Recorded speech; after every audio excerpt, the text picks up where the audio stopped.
예, 안녕하세요. 줌토크 세미나 60차 진행할 수 있도록 하겠습니다. 오늘은 칼미시 컨템포러리 임플란트 덴티스트리의 1장부터 리뷰를 하도록 하겠습니다.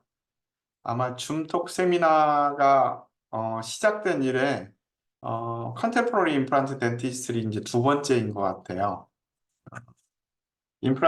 컨템포러리 임플란트 덴티스트리는 랄프 리즈닉이라고 해서 칼미 씨의 제자입니다. 제자분이 클리니컬 프로페서로 있는 필라델피아 펜실베니아에 있는 템플 유니버시티의 음, 클리니컬 프로페서로 있으신 분입니다.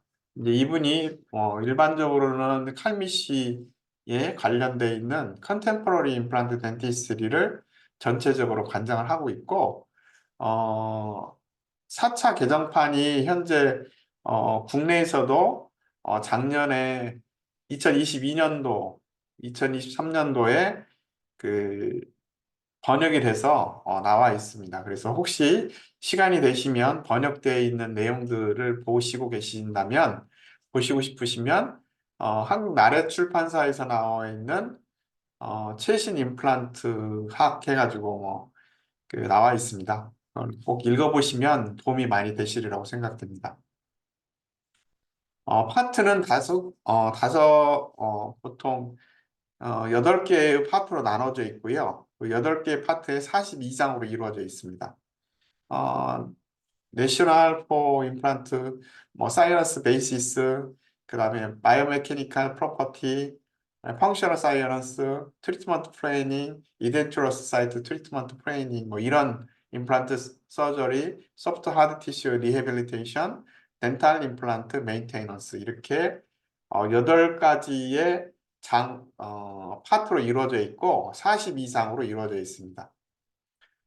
각 장에 해당되는 부분들을 좀 더 자세하게 리뷰를 해볼 수 있도록 하고요. 전체적으로 리뷰를 하고 거기에 관련되어 있는 어, 임상에서 볼 수 있는 케이스하고 이런 것들을 주로 보여줄 수 있도록 하겠습니다.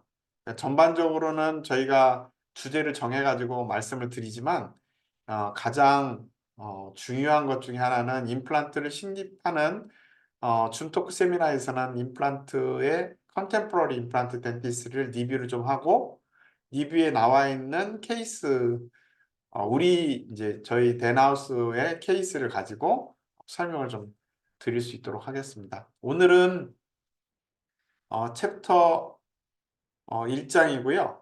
내셔널 포 덴탈 임플란트의 이론적 배경하고 궁극적인 내셔널에 관련되어 있는 내용입니다. 전반적으로 설명을 좀 드리고 그렇게 진행할 수 있도록 하겠습니다. 내셔널 레포 덴탈 임플란트의 이론적 배경인데요. 임플란트는 우리가 이제 과거의 임플란트는 1960년대 이후에 임플란트가 식립되기 시작했고 1960년대에 개발이 돼서 1956년도, 54년도 이 정도에 대체적으로는 임플란트에 관련되어 있는 오세오 인테그레이션이라는 개념이 나오기 시작했고 브랜막에 의해서 소개가 되고 난 다음 70년대, 80년대에 거쳐서 유럽에서 처음에 많이 식립하게 됐다가 결국에는 미국을 거쳐서 한국에 이제 일정 정도는 어, 광범위하게 심기 시작한 것은 1990년대 이후에 임플란트가 브랜막 임플란트의 마크 2라든지 마크 1 이렇게 이제 임플란트가 머신드 타입의 형태의 임플란트가 처음 소개되고 난 다음에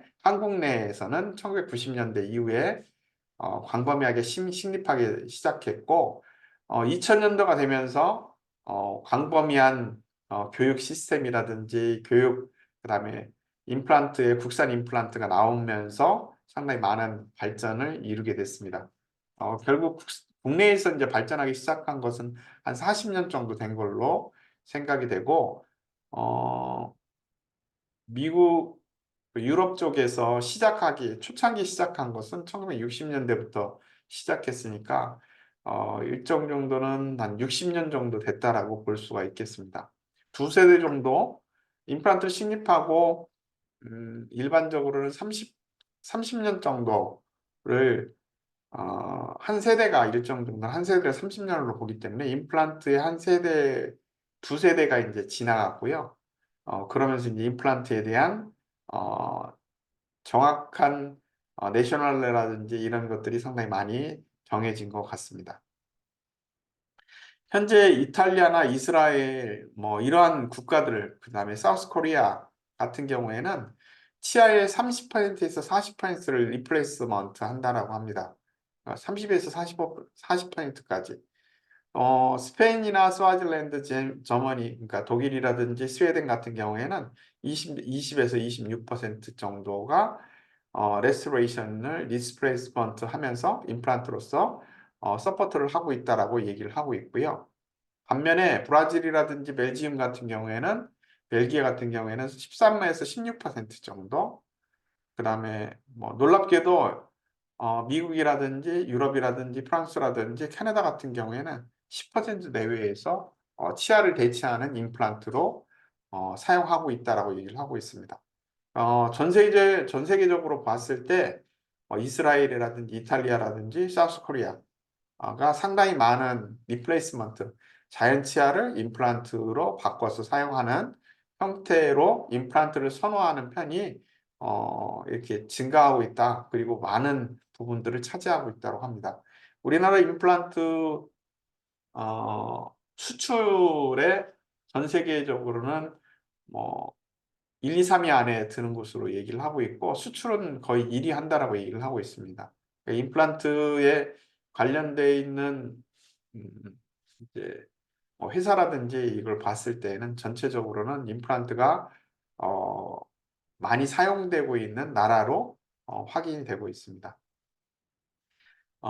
임플란트 수요는 증가하고 있고요. 뭐 환자의 수명이 증가하고 있고 나이가 또 관련돼 있는 본노스가 상당히 증가하고 있고 그다음에 환자가 뭐 사회생활이라든지 그다음에 심리적인 요구도가 증가하고 있고 파샬이나 캄프리 이덴츄러스의 발생률이 훨씬 더 높아지고 있고 컨벤셔널 프로서던틱스 컴플리케이션들 일반적인 보철물의 컴플리케이션들이 상당히 있고 또 하나는 임플란트 서포티드 레스토레이션에 관련된 이점들 여러 가지 뭐 교합이 충분하게 사용할 수가 있다든지 그 다음에 오랫동안 교합력을 회복시켜 줄 수 있다라든지 이러한 것들 때문에 임플란트의 요구도가 증가하고 있습니다. 임플란트는 나이와 관련되어 있는 치아의 상실도를 보게 되면 일반적으로 나이가 증가함에 따라서 많이 증가하는 것으로 일반적으로 얘기하고 있고 1-7 같은 경우에 보게 되면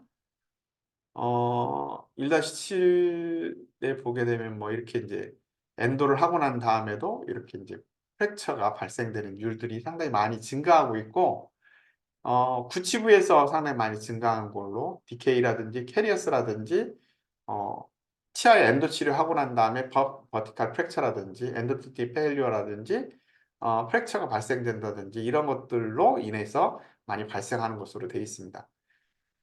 현재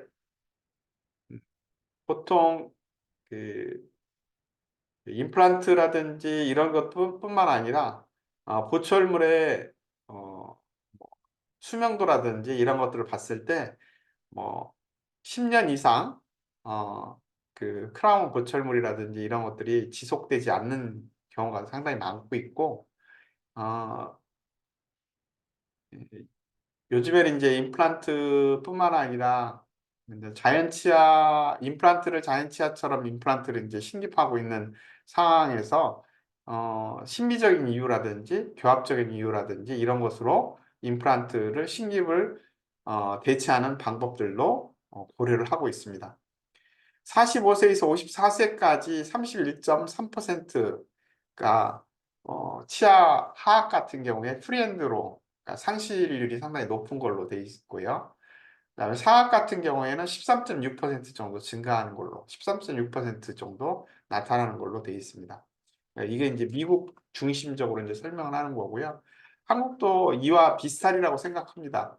한 45세에서 55세 사이에 있으신 분들을 검사를 해봤을 때 하악 프리엔드가 한 30% 정도 있다라고 보여지고요. 그러니까 보통 우리가 40대, 50대, 60대 정도 돼 있는 분들을 전체적으로 봤을 때는 한 2천만 명 정도 된다라고 하고 있고, 이 2천만 명에서 30%라고 하면 상당히 많은 숫자. 그러니까 보통 600만 명 이상이 어, 구치부가 상실되어 있는, 하악 구치부가 상실되어 있는 경우가 상당히 많고, 60% 그러니까 보통 600만 명인데 600만 명에서 두 개니까 한 1200만 명 정도, 1200만 개 정도가 상실되어 있는 것으로 추측을 할 수가 있겠습니다. 현재 그렇게 전체적인 뭐 시장 규모라든지 임플란트 규모를 예측할 수가 있겠습니다. 토탈 이덴츄러스를 가지고 있는 60세 이상인 경우에는 한 20% 정도로 토탈 에버리지가 이덴츄러스를 가지고 있다고, 세계적으로는 그렇게 비율이 60세에는 한 20% 정도 가지고 있는 것으로 이야기하고 있습니다. 65세에서 74세인 그룹에서는 뭐, 케냐라든지 나이지리아 같은 경우에는 거의 없는 것으로 되어 있습니다. 74세 이상, 65세에서 74세 그룹에서는. 근데 이렇게 이제 특별한 데도 있지만 또 네덜란드라든지 아이슬란드라든지인 경우에는 65%에서 71%까지 상당한 큰 차이점을 가지고 있고, 이 차이점을 가지는 이유 중에 하나는 어, 해변가에 있느냐, 그 다음에 섬 취약 지역을 가지고 있느냐, 또 하나는 덴탈 캐리어스가 많이 일으킬 수 있는 습지대가 많은 지역이다. 이 네덜란드 같은 경우에는 습지대가 많고, 그 다음에 간첩되어 있는 부분이 좀 많은 편이기 때문에 치아가 삭는 경우, 치아가 캐리어스가 먹는 경우가 상당히 많은 것으로 알려지고 있습니다. 캐나다 같은 경우에는 한 65세에서 69세까지는 58% 정도, 그 다음 70세에서 90세까지는 67% 정도가 이덴츄러스 리치를 가지고 있는 것으로 설명을 하고 있습니다. 상당히 많은 숫자죠.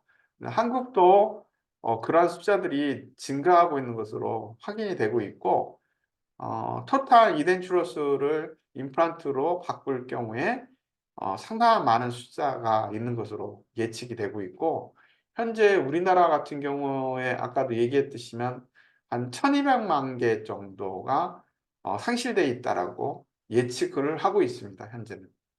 음, 상당히 많은 숫자죠.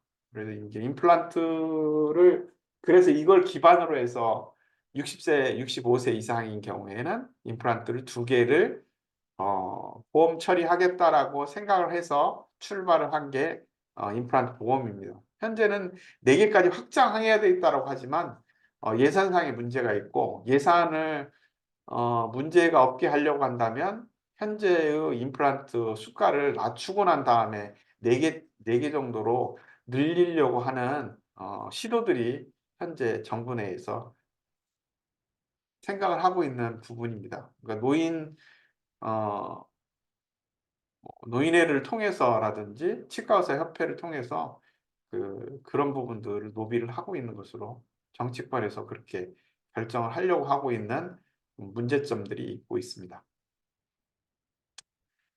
임플란트의 컴플리 이덴츄러스의 시퀀스를 보게 되면 맥실라나 맨디블의 본노스가 상당히 계속적으로 증가하게 되고, 그 다음에 페이셜 에스테틱한 체인지가 네가티브한 형태로 나타나게 되고, 얼굴이 좀 턱이 클래스 3 형태로 이제 변하게 되죠. 하드 티슈가 그 헬스 이슈가 증가하게 되고, 그다음 건강에 문제라든지 이런 것들이 많이 발생하고, 또 하나는 이덴츄로스 리치를 가지고 있는, 무치약 부위를 가지고 있는 사람이 치매에 걸릴 확률이 4배 정도 높은 걸로 되어 있습니다. 그러니까 치아가 있는 거하고 치아가 없는 거하고 상당히 큰 차이가 있는 것으로 얘기하고 있고, 어, 소셜 액티비티도 상당히 떨어지는 것으로 되어 있습니다. 컴플리, 컴플리트 이덴츄러스를 가지고 있을 경우에 상당히 많은 문제점들이 있게 되고 있고요. 피겨 1-14에 보게 되면 맨디블의 알비올라 리지의 흡수 양태를 볼 수가 있겠습니다. 컨티뉴 25년 동안에 점점 리세션이 되는데요. 알비올라 본이 전방 부분에서 더 많은 흡수가 일어나게 되고, 이렇게 흡수가 일어나게 되면 클럭와이즈 패턴을 가지고 있는 클래스 3 형태로 변하게 됩니다. 피겨 1-15에 보게 되면 알베올라 리치에서 점점 알베올라 리치가 없어지면서 본 바디만을 남겨두는 형태로 이렇게 이제 그 이덴츄러스 자체가 상당히 줄어들어서 버티컬 디멘전이 증가하는 형태로 이제 치아가 길어지는 형태로 이제 변할 수밖에 없는 구조로 되어 있습니다. 보면 1-16처럼 임플란트의 위치를 보게 되면 상당히 큰 높이의 차이를 볼 수가 있겠죠. 이런 문제점들이 상당히 많이 있고, 이렇게 뼈가 흡수가 되는 것은 호르몬의 문제라든지 나이라든지 메타볼리즘, 본 퀄리티라든지 페이셜 타입에 따라서 여러 가지 타입에 따라서 달라지는 본 로스가 증가하는 것으로 되어 있습니다. 아마 다음 시간에도 이제 이 얘기가 한번 나올 텐데요. 이 그래프는 상당히 중요한 그래프 중에 하나입니다. 메케니컬 스테빌리티와 바이올로직 스테빌리티. 임플란트를 식립하면 이거에 대한 싸움이라고 볼 수가 있겠습니다. 바이올로직 스테빌리티를 높이고 또 좀 더 빠른 시간 내에 바이올로직 스테빌리티를 증가함으로 인해서 토탈 스테빌리티가 떨어지는 3주에서 4주 사이에 증가량을 되도록이면 줄일 수 있는 방향이 상당히 중요하리라고 생각됩니다. 그래서 프라이머리 스테빌리티는 메케니컬 스테빌리티를 가지게 있고요. 세컨더리 스테빌리티는 뉴본 포메이션을 통해서 바이올로직 스테빌리티를 얻게 됩니다.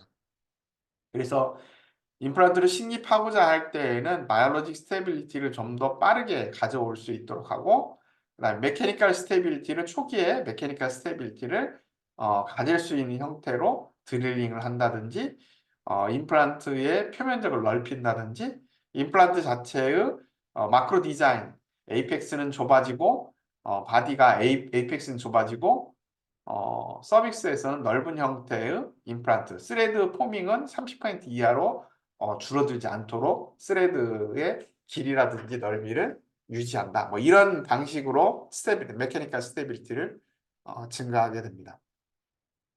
그래서 바이올로직 스테빌리티 같은 경우에는 3주 정도의 상당히 떨어진 메케니컬 스테빌리티를 떨어진 것을 바이올로직 스테빌리티로 높여줄 수 있는 방법들을 고려를 하고 있고, 저희 같은 경우에는 오스코 콜라겐이나 오스코 T가 콜라겐과 스롬빈을 섞어서 골수 내에 주사를 한다거나 채워줌으로 인해서 바이올로직 스테빌리티를 높여주고 메케니컬 스테빌리티를 높여주는 방식으로 임플란트를 식립하고 있고, 임플란트에 관련되어 있는 여러 가지 상황 자체를 스테빌리티를 높여주는 방식으로 고려를 하고 있습니다. 보면 이제 이덴츄러스 리치를 보게 되면 이렇게 이거는 이제 6월 7일 날 왔었던 환자분의 모습인데요. 치아가 전반적으로 덴처를 끼고 있었기 때문에 부치부가 상당히 많이 리세션이 있고 버티컬 디멘전이 있는 상태였습니다. 치아를 전체적으로 발치를 하고 이렇게 발치를 하고 상하 10개 부치부에도 임플란트를 식립했고요. 하악에 10개 임플란트를 식립해서 이미디어트 로딩을 했었던 케이스입니다. 이렇게 이제 이미디어트 로딩을 할 수 있는 방식으로 고려를 해볼 수가 있겠습니다. 보면 임플란트를 식립할 위치라든지 미리 디자인을 해서 템퍼라이제이션을 이렇게 이제 가져간다면 환자가 당일날 임플란트를 식립하고 초기 고정력을 얻으면서 이미디어트 로딩을 할 수 있는 형태로 임플란트를 식립과 함께 템퍼라이제이션을 할 수 있는 방법을 고려를 할 수가 있겠죠. 그러니까 메카니컬 스테빌리티와 바이ological 스테빌리티를 높일 수 있는 방법을 찾은 거고요. 그 찾은 것이 오스코 콜라겐과 오스코 T를 이용해서 적절하게 이미디어트 로딩을 할 수 있는 케이스들을 많이 제작을 하고 있습니다. 저 같은 경우에는 많은 부분들을 임플란트에 대한 변화가 좀 있는 상태이고요. 이덴츄러스 페이션트의 컴플리케이션을 보게 되면 지속적으로 본노스가 발생을 위드스라든지 버티컬 디멘전이라든지 이런 것들이 증가하게 된다라는 겁니다. 더욱더 텅의 마스티케이터리가 이제 보면 본노스, 베이살 본노스가 상당히 많이 증가하고 있고, 그러면 버티컬 디멘전이 증가하면서 임플란트를 식립했을 때에도 그 치아의 위치라든지 치아의 크기라든지 이런 것들이 많이 증가하기 때문에 핑크 세라믹이라든지 이런 것들도 고려를 좀 해봐야 되는 부분들이라 하겠습니다. 구치부, 전치부 클래스 3 형태로 이제 나타나게 되고요. 이거 121-24에 보게 되면 치아가 상악이나 하악이 발치하고 난 다음에 지속적인 흡수 형태가 맥실라 같은 경우에는 버칼 코텍스가 상당히 흡수율이 높고 그러면서 버티컬 디멘전이 상당히 줄어들고, 그래서 전체적으로는 클래스 3 양태를 보여주는 형태로 보여줄 수가 있겠습니다.